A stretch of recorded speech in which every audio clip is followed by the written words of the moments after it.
The Dominion voting systems were created in Venezuela at the direction of Hugo Chavez, which we might never have uncovered had the votes for President Trump not been so overwhelming in so many of these states that it broke the algorithm that had been plugged into the system. Hello and welcome to This Week in How Republicans Are Trying to F You!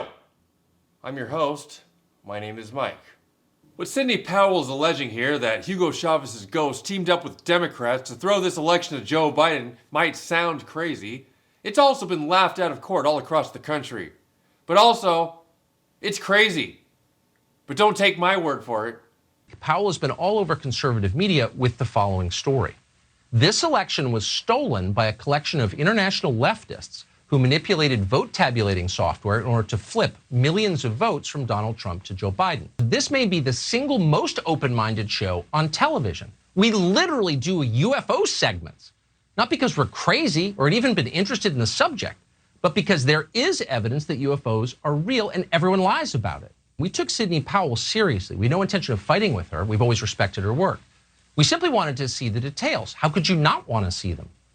So we invited Sidney Powell on the show. We would have given her the whole hour. We would have given her the entire week, actually. That's a big story. But she never sent us any evidence, despite a lot of requests, polite requests, not a page. Tucker Carlson will report on any strange phenomena just so long as there's evidence to support it, because he's a real journalist. Now, I've never reported on a zombie outbreak, because zombies aren't real. But if they were real, I would. Because zombies aren't alive. They're dead. And dead people always have a penchant for voting for Democrats. Funny how that happens.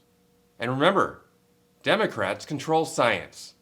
And science is different from God.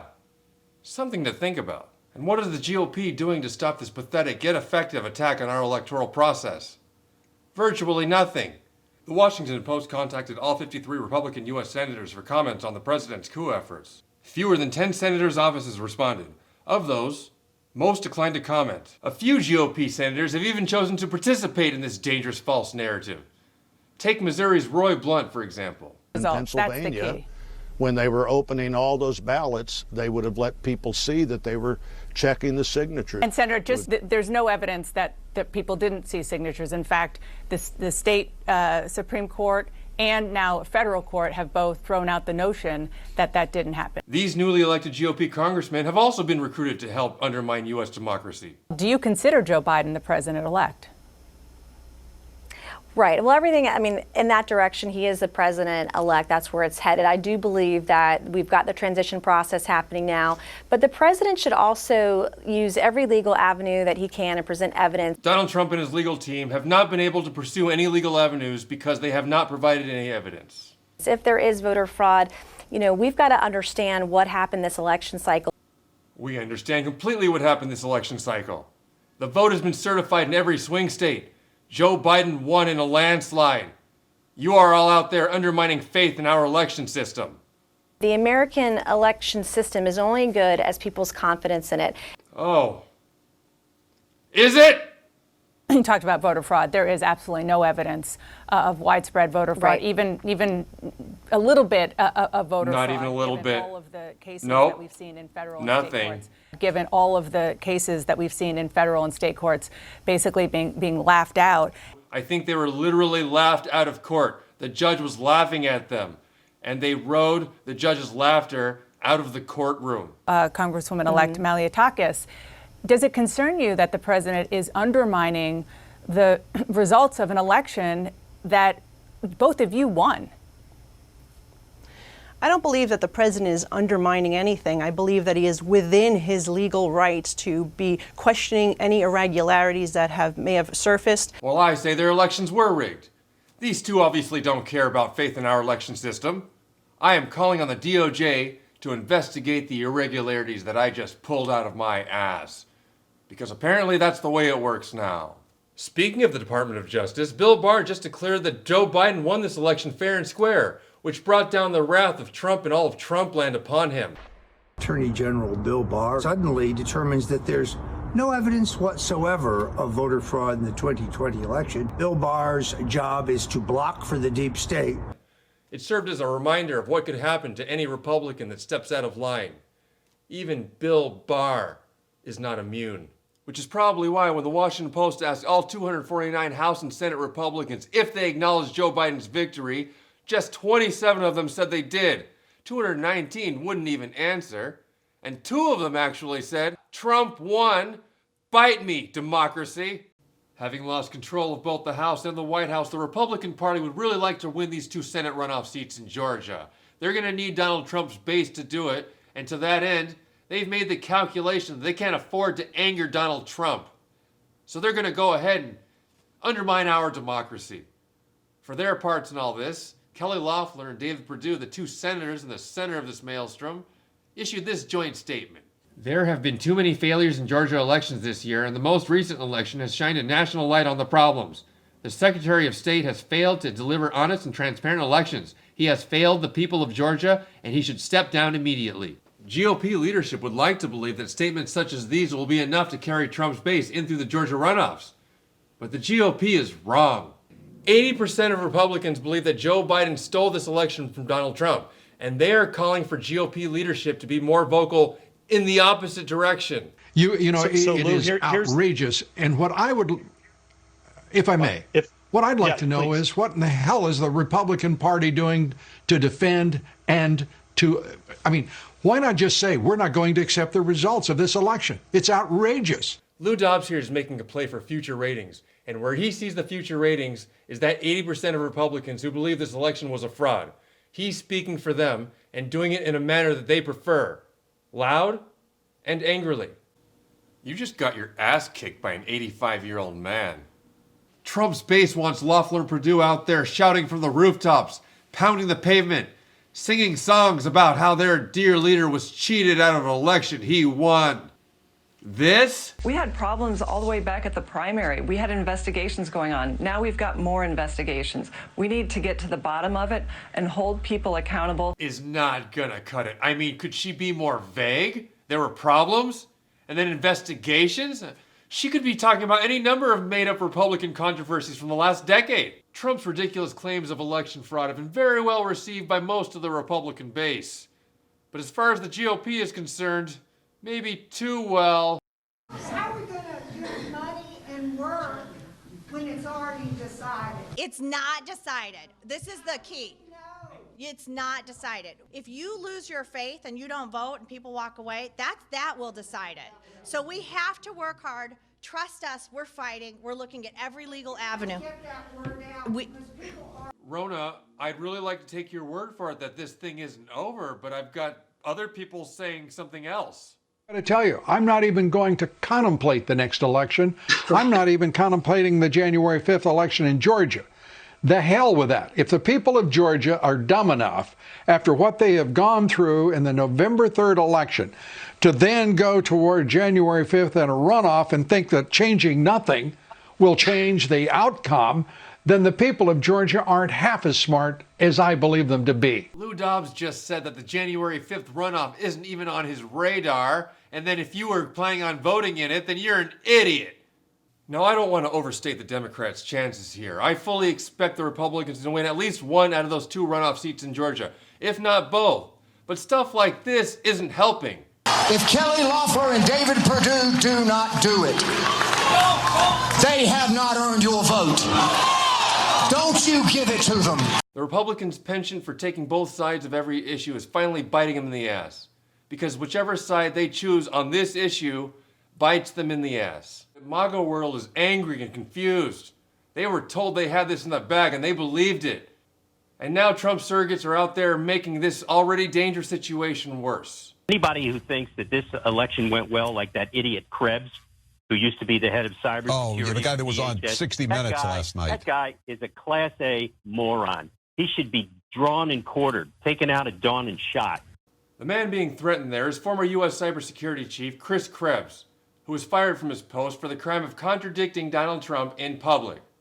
Here in his own words is why he did that. It was upsetting because what I saw was a apparent attempt to undermine confidence in the election, to confuse people, to scare people. Chris Krebs is a man that believes that undermining faith in our elections by lying to people is a bad thing. So obviously he had to go. And important to keep in mind as Republicans continue to remain silent, even in the face of dishonest and violent rhetoric such as this. It's not just the people you see on TV every day whose lives are being put in danger. It's the people you don't see on TV every day. Just normal, everyday Americans who just happen to take a job during the election. It's not me. It's not just CISA. It's the tens of thousands of election workers out there that had been working nonstop, 18-hour days for months, that are getting death threats for trying to carry out one of our core democratic institutions, an election. A 20-something tech in Gwinnett County today has death threats and a noose put out saying he should be hung for treason because he was transferring a report on batches from an EMS to a county computer so he could read it. It has to stop. Secretary of State's House and the steal. Stop. What we are seeing allowed to go on here is nothing short of the mass radicalization of over 70 million Americans who truly believe that this election was stolen from them by the bad guys. And who are the bad guys in this scenario? Democrats. It feels like if this thing is allowed to continue on its current course, someone is going to get hurt. Look what the Arizona GOP tweeted out. This is insane. We are in two different realities, and the Trump reality for his most ardent supporters, they now have had time to think about what they want to do. They have heard continuous false claims which they want to believe, and now they're being pushed and pointed to places to mobilize. And then Georgia is another place where the vote was very, very tight, and we have traditionally seen extremist groups on that far-right fringe pop up out of there. So looking forward, if the leaders keep inciting the violence, then there will be violence, meaning that that sort of talk, that sort of rhetoric, people still believe that this election might be overturned. Some of them will show up at Trump's beck and call if he continues to push them in that direction. And still Republicans do nothing and say nothing because they need to win those 2 runoff seats in Georgia. Death threats, physical threats, intimidation. It's too much. There was a time when leaders on both sides of the political spectrum would tamp down this kind of violent rhetoric, especially rhetoric based on lies. Not so with this Republican Party. They seem content to play the same old political games, even in the face of this increased potential for mass violence. This is elections. This is the backbone of democracy, and all of you who have not said a damn word are complicit in this. And remember, every time you see a Republican out there failing to denounce this lie that is believed by over 70 million Americans, that is putting millions of other Americans in danger every day, this is their star witness. It's completely off. Completely off. Off by 30,000? I'd say that poll book is off by over 100,000. That poll book, why don't you look at the registered voters on there? So, my question then is if the... Guess how many, wait, what about the turnout rate? 120%? Let's let Representative Johnson ask his question. My question is why we're not seeing the poll book off by 30,000 votes. That's not the case. What did you guys do? Take it and do something crazy to it? Maybe it's just me, but I'm not finding her to be a very credible witness. This hearing, by the way, is set up by Republicans who want to believe her. But how can they? And she is hilarious, yes. But 70 million of her with firearms? That would be terrifying. I mean, still funny, but more terrifying. And if history has taught us anything, it's that a lie this big that is believed by this many people could have ripple effects that could last decades. What this is no longer a lunatic fringe, but rather it's the mainstreaming of madness. And that gets very dangerous because it starts to entrench a form of violent radicalism in our society. But what we point to, of course, is radicalized jihadists and how we get people away from extremism. And I know I'm going to take heat for making the comparison, but when you are talking about violent, radical thought and acting out and suggesting that an official should be drawn and quartered because of the official acts he took, we're getting dangerously close to that kind of extremist radicalization. We could potentially see an entire generation of Republicans who believe themselves to be disenfranchised, when you and I both know that they're not disenfranchised, they're just fewer. Republicans for years have been trying to explain to their base why they keep losing the popular vote in national elections. So Donald Trump gave them one. Democrats have been cheating you. And Republican leadership saw that and said, yes, Democrats stole it from you. Yep, that's what happened. The Nazi Party in Germany was birthed by a similar lie.